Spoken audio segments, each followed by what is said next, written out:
ರೂಪಾಯಿ ಆದರೂ ಅನುದಾನ ಬಿಡುಗಡೆ ಮಾಡಿದರೆ ಸಾಕಷ್ಟು ರಸ್ತೆಗಳನ್ನು ಸುಧಾರಣೆ ಮಾಡಲಿಕ್ಕೆ ನಮ್ಗೆ ಸಾಧ್ಯ ಐತಿ. ಯಾಕೆಂದರೆ ಇವತ್ತು ನಮಗೆಲ್ಲ ಪಾಪ ಎಲ್ಲ ಕಡೆ ಹೋದಾಗ ಎಲ್ಲರದ್ದು ಕೊರಗೈತಿ, ಮಾಡಿಸ್ಕೊಡ್ರಿ ಅನ್ನೋಂಥದ್ದು. ಅದರ ಅನುದಾನದ ಬಹಳ ದೊಡ್ಡ ಕೊರತೆ ಇರ್ತಕ್ಕಂಥ ಕಾರಣಕ್ಕಾಗಿ ಇವತ್ತು ಮಾಡೋಕ್ಕೆ ಆಗ್ತಾಯಿಲ್ಲ ಅನ್ನುವಂಥದ್ದು ಅಷ್ಟೇ ಸ್ಪಷ್ಟವಾಗಿದೆ. ಜನನೂ ಇವತ್ತು ಹೇಳ್ತಾರೆ, ಹೌದ್ರಿ ಪಾಪ ನೀವು ದುಡ್ಡಿಲ್ಲ, ಸರ್ಕಾರ ಕೊಡ್ತಾ ಇಲ್ಲ ಅಂತಕ್ಕಂಥ ಮಾತನ್ನು ಹೇಳಿದ್ದಾರೆ. ಆದರೂ ನಾವು ಹೋರಾಟ ಮಾಡಿ ಆದರೂ ಕೂಡ ಹಣವನ್ನು ತರ್ತಕ್ಕಂಥ ಪ್ರಯತ್ನ. ಯಾಕೆ ದುಡ್ಡು ಕೊಡ್ತೀವಿ, ಯಾಕೆ ಅನುದಾನ ಯಾಕೆ ಬಿಡುಗಡೆ ಮಾಡ್ತೀವಿ ನೋಡಿ, ಇವತ್ತು ಬೇರೆ ಬೇರೆ ಆರ್ಥಿಕ ಮುಗ್ಗಟ್ಟು ಇವತ್ತು ಅವರು ಗ್ಯಾರಂಟಿ ಯೋಜನೆಗಳನ್ನು ಇಟ್ಕೊಂಡು ಬಂದು ಮಾಡಿದ್ದಾರೆ. ಸುಮಾರು 60,000 ಕೋಟಿ ಇವತ್ತು ಗ್ಯಾರಂಟಿಗೆ ಅವ್ರು ಕೊಡಬೇಕಾಗಂತ ಆಗುತ್ತೆ. ಅದರ ಮಿಕ್ಕಿದ ನಂತರ ನೀವು ಡೆವಲಪ್ಮೆಂಟ್ ಮಾಡುವಂಥದ್ದಂದ್ರೆ ಭಾಳಷ್ಟು ಸಮಸ್ಯೆಗಳಾಗ್ತಾವೆ.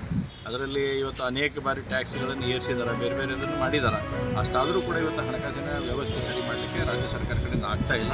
ಹೀಗಾಗಿ ಹಣಕಾಸಿನ ಆರ್ಥಿಕ ಮುಗ್ಗಟ್ಟಿನಲ್ಲಿ ಇವತ್ತು ಸರ್ಕಾರ ಬಳಲ್ತಿರ್ತಕ್ಕಂಥ ಕಾರಣಕ್ಕಾಗಿ ಅನುದಾನವನ್ನು ಕೊಡಲಿಕ್ಕೆ ಇವತ್ತು ಅವರು ಹಿಂದೇಟು ಹಾಕೋದಿಲ್ಲ. ಕೇವಲ BJP ಅಲ್ಲ, ಕಾಂಗ್ರೆಸ್ಸಿನ ಅನೇಕ ನಮ್ಮ ಶಾಸಕರು ಕೂಡ ಮಾತಾಡ್ತಕ್ಕಂಥ ಸಂದರ್ಭದಲ್ಲಿ ಅವರೆಲ್ಲರದ್ದು ಅದೇ ಇತ್ತು. ಇವತ್ತು ನಮಗೆ ಅನುದಾನ ಬರ್ತಾ ಇಲ್ಲ ಅನ್ನೋದನ್ನು ಕಾಂಗ್ರೆಸ್ಸಿನ ಶಾಸಕರು ನಾವು ಮುಖ್ಯಮಂತ್ರಿಗಳಲ್ಲಿ ಮಾಡ್ತೀನಿ. ತಕ್ಷಣ ಈಗಾದರೂ ಕೂಡ, ಯಾಕಂದರೆ ಭಾಳ ದೊಡ್ಡ ಪ್ರಮಾಣದಲ್ಲಿ ಮಳೆ ಆಗಿದೆ, ರಸ್ತೆಗಳು ಸಿಕ್ಕಾಪಟ್ಟೆ ಹಾಳಾಗಿ ಹೋಗಿದ್ದಾವೆ. ಅದಕ್ಕೆ ತಕ್ಷಣ 100 ಕೋಟಿ ರೂಪಾಯಿ ನಮ್ಮ ಕಾನ್ಸ್ಟಿಟ್ಯೂನ್ಸಿ ಬಿಡುಗಡೆ ಮಾಡಬೇಕನ್ನೋಂತ ಆಗ್ತದೆ. ಸರ್, ಮದ್ದೂರಲ್ಲಿ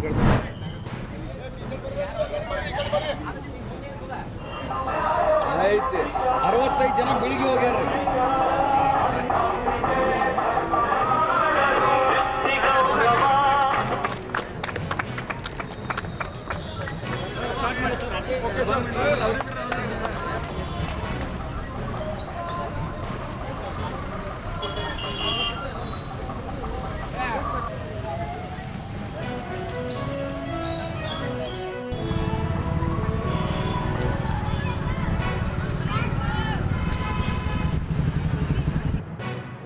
ಬೈಕ್ಸು, ಆಮೇಲೆ ಮಹಾನಗರ ಪಾಲಿಕೆ ವತಿಯಿಂದ ನಮಗೆ ಒಂದು ಪ್ರಚಾರದ ಒಂದು ವಾಹನ ಕೂಡ ಇಲ್ಲಿ ಆಗಮಿಸಿದೆ.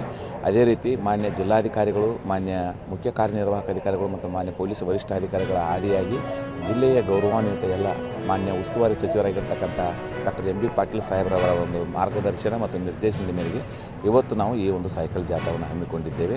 ಈ ಸೈಕಲ್ ಜಾಥಾ ಕಾರ್ಯಕ್ರಮದ ಉದ್ದೇಶ ಏನಂದರೆ, ಇದು ನನ್ನ ಮತ ನನ್ನ ಹಕ್ಕು ಮತ್ತು ಪ್ರಜಾಪ್ರಭುತ್ವ ರಾಷ್ಟ್ರದ ಮಹತ್ವ, ನಮ್ಮ ಭಾರತ ಸಂವಿಧಾನದ ವಿಶೇಷತೆಯನ್ನು ಸಾರುವಂತಹ ಒಂದು ಅತ್ಯದ್ಭುತವಾದಂಥ ಕಾರ್ಯಕ್ರಮ.